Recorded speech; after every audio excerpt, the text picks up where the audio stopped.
Hey guys, this is Varun Inamdar and welcome to Rajshri Food. Today, let's make something quick, easy and simple, Methi Puri. The first thing of course required for a Methi Puri are fresh fenugreek leaves or methi. So let's get that.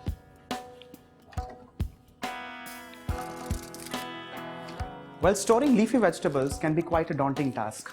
What I do in that case is I pick the vegetables nicely, of course wash them, pat them dry and store them in a zip pouch. This zip pouch then goes in a refrigerator and the airtight quality keeps the vegetable longer and fresher. And the best part about this is that it's made from food grade material. Well, on that note, let's begin with chopping the fenugreek leaves nice and fine. The next step is to transfer all these chopped methi leaves into wheat flour. The next step is to start adding a few flavorings. Let's begin with ginger and garlic paste. Along with this, some fresh curd for softness. Let's add in some dry spices and flavorings. The first thing is some powdered sugar, and this is purely to balance the bitterness of the methi. The next thing that goes in is turmeric powder.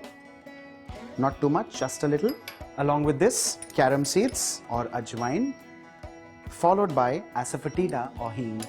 Just a little salt, and for some added flavor, I'm adding in Desi ghee.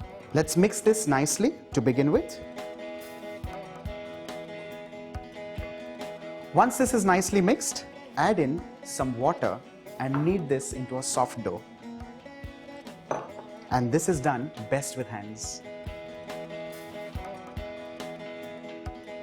Do not add in all the water at one go because the dough may become extra slack and extra soft. You'll have to add in water extremely moderately because we may not realize that the methi leaves will also leach in some water and that will add into the softness of the dough. Once the dough is kneaded well, just keep it aside for 3 minutes and allow it to rest.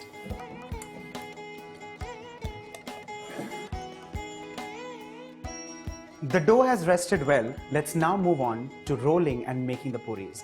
Now this could possibly be one of those difficult steps for any new entrant in the kitchen. So let's simplify this. Let's make it simpler. For this, I'm actually going to use a zip pouch press and lock bag. I'm going to open this up and slit it like so using a knife.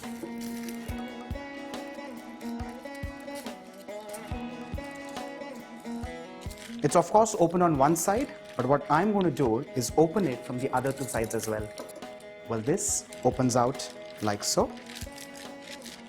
Let's pinch in lemon-sized balls, like so, and place them on the bag like so. Let's press this lightly and cover it like so. We need to tap this and press it and roll it into a flat disc, something like this. Simultaneously, let's also put the oil to heat.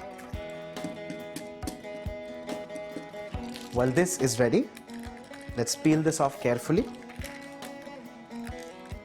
and transfer our Methi Puri in hot oil.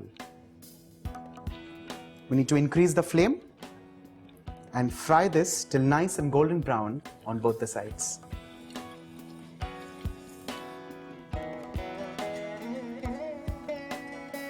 This is fried nice and golden brown.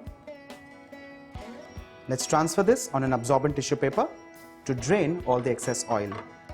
Similarly, let's start making the other puris.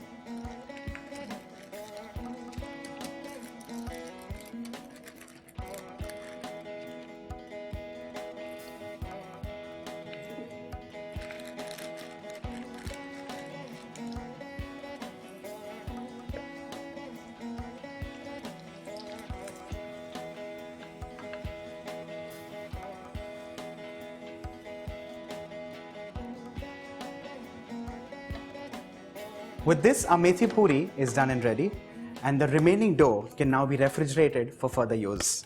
And this can be stored in a zip pouch because it's reusable.